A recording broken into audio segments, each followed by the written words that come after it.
For today's video, for today's vlog, syempre pupuntahan natin yung pinagbahayan namin noon dito sa dagat kung saan dito kami kumukuha ng ah, pambigas-bigas mga ka-vlogs.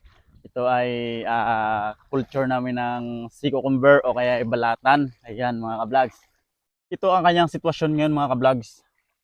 Ito yung aming harang dati. Yun. Nung hindi pa kami nadaanan ng bagyo.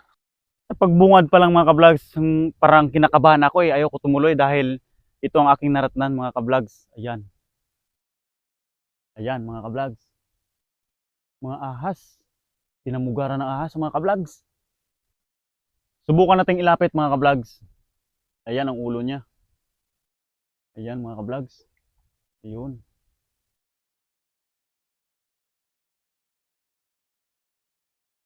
Ayan, kita nyo mga ka-vlogs yung ulo ng ahas. Ahas ito mga ka-vlogs, parang sa bundok na ahas. Ayan, gumalaw. Ito, napakarami. Ayun pang ibang mga ka-vlogs. Aroy, malalaki. Yee. Grabe, pagkadami. Look, good size. Ibang amoy. Dandahan natin lapitan yung pinakamalaki. Pinakamalaking ahas. Kabaho pala dito, malangsa. Ayan, look.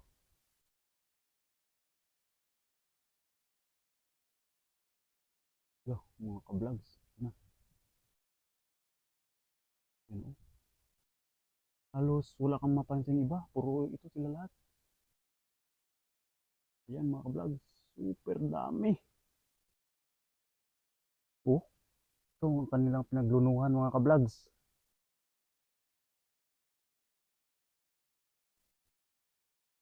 Ayan mga ka-vlogs. Tulog na tulog. Yay, yay. Ayun, ulo. Milip.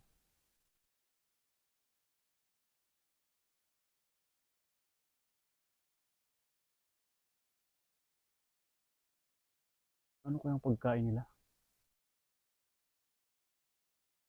Pati pa naman dito, oh. Ah, grabe naman to.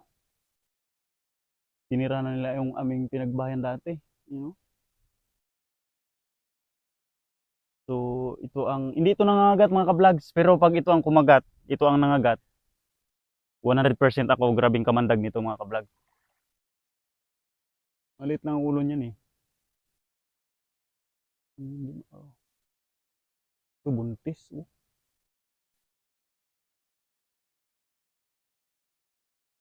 Ayan. Buntis yan mga ka-vlogs. Ilapit natin. So, andito ang iba. Ayan, oh. Nakasiksik sila mga ka-vlogs. Ganda ng kanilang pwestuhan.